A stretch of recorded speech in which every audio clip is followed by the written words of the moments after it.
أعوذ بالله السميع العليم وبوجهه الكريم وسلطانه القديم من الشيطان الرجيم. بسم الله الرحمن الرحيم.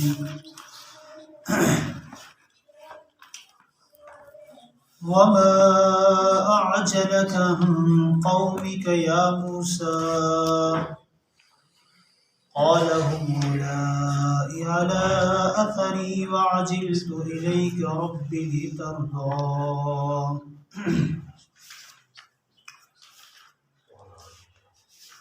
وما أعجلك عن قومك يا موسى،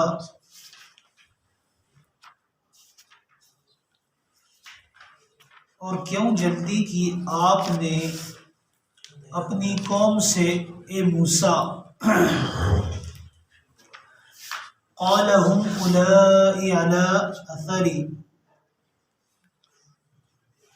کہا حضرت موسیٰ نے وہ میرے نقش قدم پہ ہیں، میرے پیچھے ہیں. وَعَجِلْتُ إِلَيْكَ رَبِّي لِتَرْضَى، اور میں تیری طرف جلدی اس لیے آیا تاکہ تو راضی ہو جائے. آپ نے دیکھا کہ حضرت موسیٰ علیہ السلام کا واقعہ چل رہا ہے. سورہ طٰہٰ آیت نمبر 83.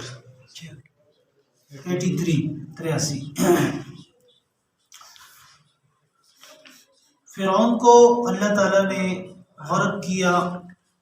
فغشیہم من الیم ما غشیہم، دریا کے اندر ڈبویا. پھر اس کے بعد حضرت موسیٰ علیہ السلام دریا سے ان 12 قبیلوں کو لے کر آگے نکل گئے.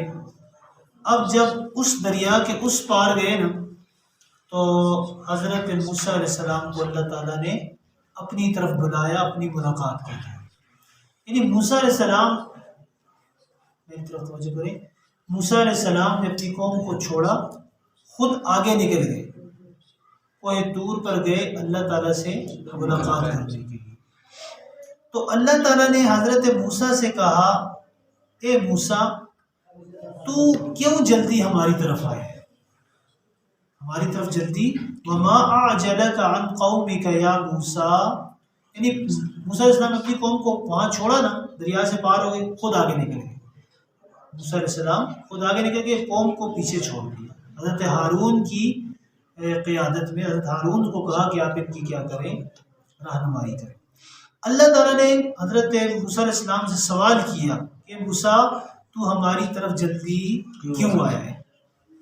تو موسیٰ علیہ السلام کہنے لگے قال هم أولئك على أثري، کہنے لگے کہ وہ میرے پیچھے پیچھے وہ بھی آ رہے ہیں، میرے پیچھے پیچھے وہ بھی آ رہے ہیں.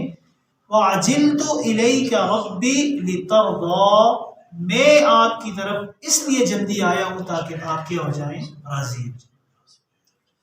میری بات سمجھیں؟ موسیٰ علیہ السلام کہنے لگے نا وہ بھی پیچھے پیچھے سے وہ بھی آ رہے ہیں، میں دوڑ کے اس لیے آیا ہوں کہ اللہ کہ تم اسے کیا ہو جائے، راضی ہو جائے. یہاں پہ یہ بات آپ دیکھیں، حضرت موسیٰ علیہ السلام کہہ رہے ہیں کہ وَعَجِلْتُ إِلَيْكَ رَبِّي لِتَرْضَى، میں آپ کی طرف اس لیے دوڑ کے آیا ہوں کہ آپ کیا ہو جائیں، راضی ہو جائیں. آپ ذرا انبیاء کرام کے اس کو دیکھیں نا، ایک سلسلہ کو دیکھیں. حضرت آدم علیہ السلام اللہ تعالیٰ کے سامنے رو رہے ہیں.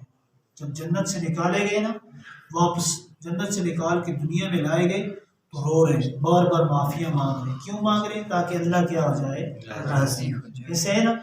حضرت ابراہیم علیہ السلام کو آگ کے اندر ڈالا گیا. بڑی پیاری بات میں آپ کو سنانے والا ہوں، آپ توجہ کریں. حضرت ابراہیم علیہ السلام کو آگ میں ڈالا گیا. کیوں ڈالا گیا؟ حضرت ابراہیم علیہ السلام اب آگ میں چھلانگ لگا رہے ہیں. کیوں لگا رہے ہیں؟ تاکہ اللہ راضی ہو جائے. بات سمجھ آ رہی ہے؟ حضرت اسماعیل علیہ السلام کو ذبح کر دیں. اسماعیل اپنے آپ کو کٹوا رہا ہے. کیوں کٹوا رہے ہیں؟ کہ اللہ راضی ہو جائے. حضرت عیسیٰ حضرت زکریا کو درمیان سے آرے کے ساتھ رکھ کے چیرا جا رہا ہے. اب حضرت زکریا اپنی جان اللہ کے لیے قربان کر رہے ہیں نا. کیوں کر رہے ہیں؟ تاکہ اللہ راضی ہو جائے. حضرت یوسف علیہ السلام کو بھائیوں نے کنویں میں ڈال دیا. اب کنویں میں جا رہے ہیں، اپنے آپ کو مطلب ہلاکت میں ڈال رہے ہیں. کنویں میں گر گئے، بھائیوں نے ڈال دیا، اپنی طرف سے تو مار دیا نا. تو یہ کیوں سب کچھ کر رہے ہیں؟ تاکہ اللہ راضی ہو جائے. حضرت یونس علیہ السلام مچھلی کے پیٹ میں 40 دن تک زندگی گزارتے ہیں. 40 دن زندگی کے ایام وہاں مچھلی کے پیٹ میں گزار رہے ہیں. کیوں گزار رہے ہیں؟ تاکہ اللہ راضی ہو جائے. حضرت عیسیٰ علیہ السلام کو لوگوں نے سولی پہ چڑھایا، سولی پہ چڑھ رہے ہیں، چڑھنے کو تیار ہیں کیونکہ اللہ راضی ہو جائے. سارے انبیاء یہ چاہتے ہیں کہ اللہ کیا ہو جائیں؟ راضی ہو جائیں. اور سنو، میرا رب میرے نبی کے بارے میں فرماتا ہے وَلَسَوْفَ يُعْتِيكَ رَبُّكَ فَتَرْضَىٰ، کہ سارے میری رضا چاہتے ہیں اور میں تجھے اتنا دوں گا کہ میرے محبوب تو راضی ہو جائے. میری بات سمجھ آئی؟ وَالضُّحَىٰ، دیکھیں سورہ ضحیٰ کے بارے میں آتا ہے نا کہ اللہ تعالیٰ کی طرف سے کچھ دن جب انہوں نے آ کے سوال کیے نا 3-4 سوال قریش والوں نے، تو نبی اسلام نے فرمایا کہ میں تمہیں کل جواب دوں گا انشاءاللہ. نہیں کہا، پیچھے ہم پڑھ کے آئے سورہ کہف کے اندر. تو اللہ تعالیٰ نے وحی بند کر دی. وحی بند ہوئی، 17 دن تک وحی بند ہو گئی. اللہ تعالیٰ سے رابطہ ہٹ گیا، ختم ہو گیا. تو حضور پریشان ہو گئے. ظاہر بات ہے جو وحی کا ایک سلسلہ آ رہا تھا، حضور کا جو اللہ تعالیٰ سے ربط تھا، جبرائیل آتے تھے، وہ بند ہو گیا. اللہ تعالیٰ نے روک دیا. تو ایک عورت تھی جس کا نام تھا جمیل، یہ تھی اس کی جمیل. اس نے یہ کہنا شروع کر دیا کہ معاذ اللہ، حضور سے اس کا رب تو ناراض ہو گیا ہے، اب اس سے باتیں ہی نہیں کرتا. میری بات سمجھ آئی؟ اللہ تعالیٰ نے قرآن بھیجا وَالضُّحَىٰ وَاللَّيْلِ إِذَا سَجَىٰ مَا وَدَّعَكَ رَبُّكَ وَمَا قَلَىٰ وَلَلْآخِرَةُ خَيْرٌ لَكَ مِنَ الْأُولَىٰ وَلَسَوْفَ يُعْطِيكَ رَبُّكَ فَتَرْضَىٰ، کہ اتنا پیارا چہرہ. وَالضُّحَىٰ امام راضی کی ایک تفسیر ہے کہ کون سی ہے؟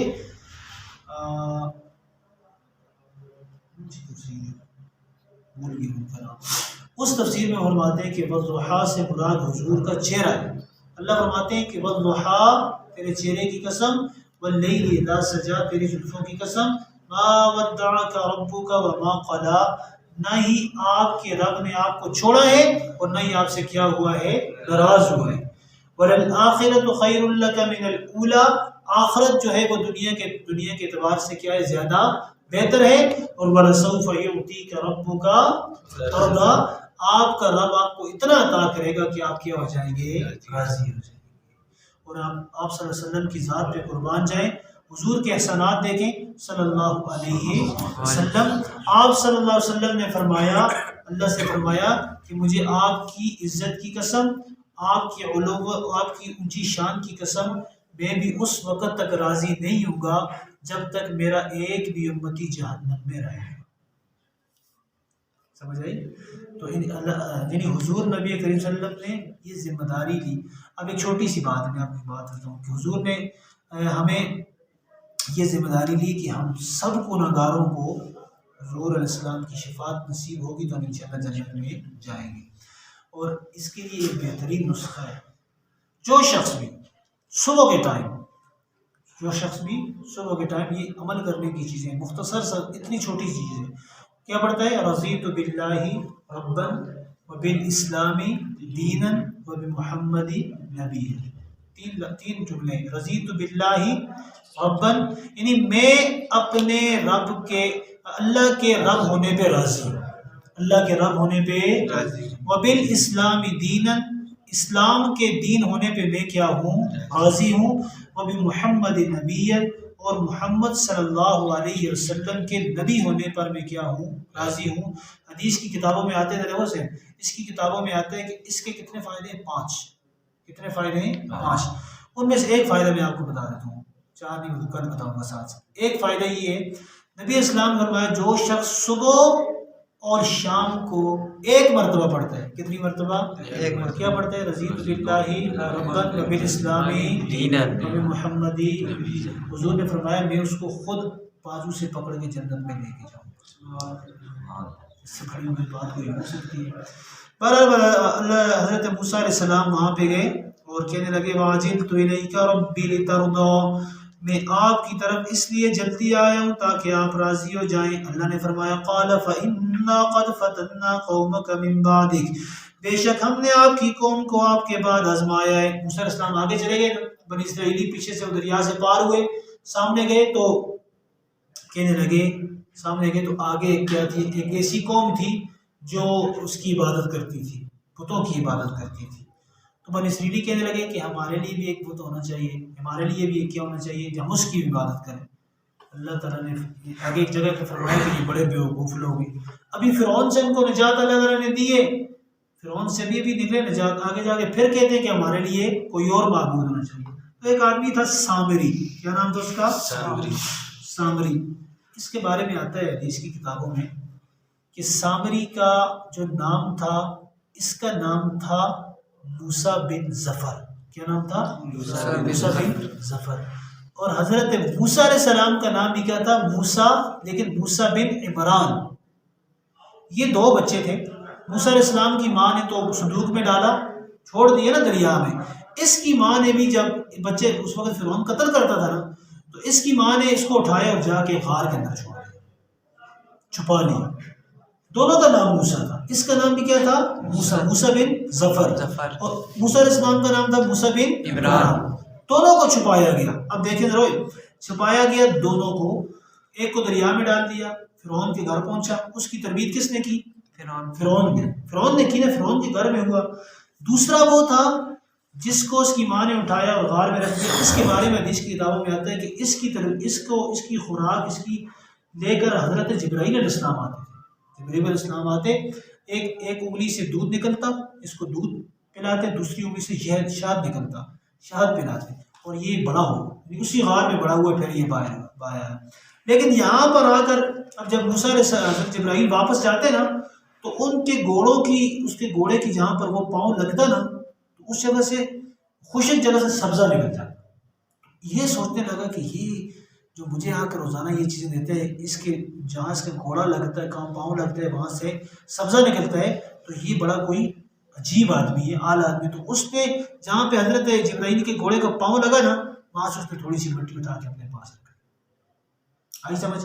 اب جب بنی اسرائیلیوں کے ساتھ یہ بھی دریا سے پار ہوا، وہاں پہنچا، تو اس نے سارے بنی اسرائیلیوں کو جمع کیا اور ان سے کہا کہ اپنا اپنا سارا سونا لے کے آؤ، زیور لے کے آگ میں ڈالا۔ اس نے اس سے بچڑا بنایا، اور وہ جو مٹی اس کے پاس رکھی ہوئی تھی نا جبرائیل علیہ السلام کے پاؤں کی، اس مٹی کو اٹھا کے بچڑے کے اسے منہ میں ڈالا تو وہ بچڑا اس میں حرکت کرنے لگا، آوازیں نکالنے لگا، اس طرح بچڑا آوازیں نکالتا ہے۔